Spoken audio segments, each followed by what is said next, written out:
Ariel Helwani post-fight here in Las Vegas alongside the head coach for the brand new UFC lightweight champion, the one and only Mark Henry, who got a few shout-outs tonight from Eddie Alvarez. You know, you're kind of new to working with Eddie, but to see him after everything he's been through in his career, been in this sport for well over a decade, to see him finally realize that dream, what are the emotions going through you right now? Well, emotions for us are really special because when Eddie was champion in Bellator, Frankie was champion in UFC at lightweight. So these two really, really were big influences on each other's lives. You know, back then, you know, you really went far for sparring, and we would drive, you know, over an hour and a half for sparring, and he'd drive our way. So those two were really such a force to helping each other, and we would brainstorm with his coaches when we had a fight, and, you know, vice versa. So there's a lot of history in that. So it's really, really special, you know, when he came back to us, because, you know, it's a great history in knowing that these two really helped each other to get to where they were in their careers. And we'll get to Frankie in a second. He likes to call you the Bill Belichick of MMA because you break everything Probably down. That's the one thing I ever got.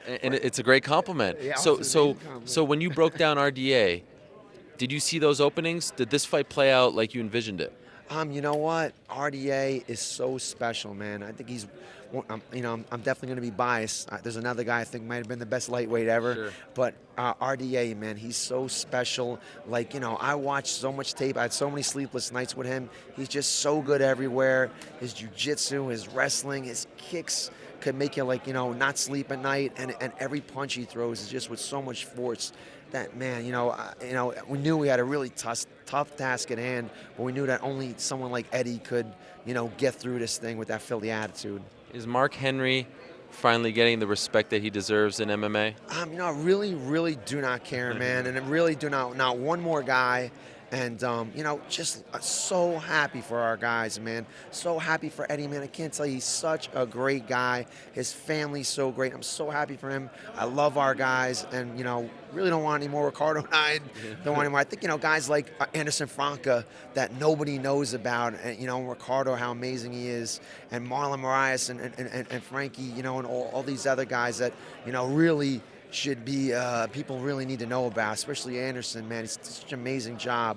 And, you know, also, too, with Eddie, man, it's not just us. It's, you know, his old coach and Bo and Black Zillions. It's not, you know, just a 6-month process. There's so many people involved in it that definitely, you know, just wasn't us. And by means, nowhere near me. Yeah. So, you know, just, you know, I'm so happy for him. I'm so happy for our team. I'm so happy for you, bro. Like, you deserve so much respect, man.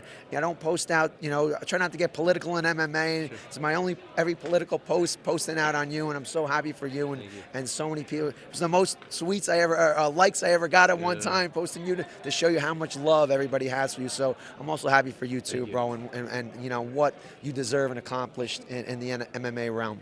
Let's end on this, and thank you very much for that. Typically, when you experience an amazing high like this, you get on the plane back to Jersey and celebrate with your family. In 48 hours, your guy, Frankie Edgar, is about to fight for the interim featherweight champion, a chance to be just the third man in UFC history to hold a belt in 2 different weight classes. How do you now transition from this amazing moment to now focus on the weigh-in tomorrow and then the fight on Saturday? How do you do that mentally? Everything is so in check. Like, when Dana had the belt, I said, please get Saturdays, you know, Dana, please. And saw Lorenzo, Mr. Fertitta, please, you know, Saturday, please. You know, so right as soon as Eddie won, like, right in gear. In fact, called up Frankie. Wow. What did he say? You know, and he said, heck yeah. Well, first, you know, in so many words, yeah, heck yeah. And, you know, he was so stoked up, and I think it just put him up 3 notches. Wow. So he was the first one that I called, besides my wife. Yeah. And he's so stoked, man. And that's the first thing I was thinking. I'm so happy for Eddie, but, you know, I was right on thinking about Saturday night, man, and just really stoked for this, for the featherweight, the real featherweight belt. Right. You know, that real, you know, real fighters and fight, you know. Yes. It's not an interim. I think you got that. I apologize. There's no such, you know, this is for the featherweight belt. The real men that fight for these belts, you know. I can't imagine what kind of motivation that is for Frankie just 48 hours before his fight. You're a class act, my man. I know you won't take the credit, but you deserve it, and I'm happy that he gave you a shout-out. A beautiful moment. Congrats to you and the team, and then good luck on Saturday night, Mark. And MMA, baby, right here. Here's the man, baby. Thank you, Mark. Fighting.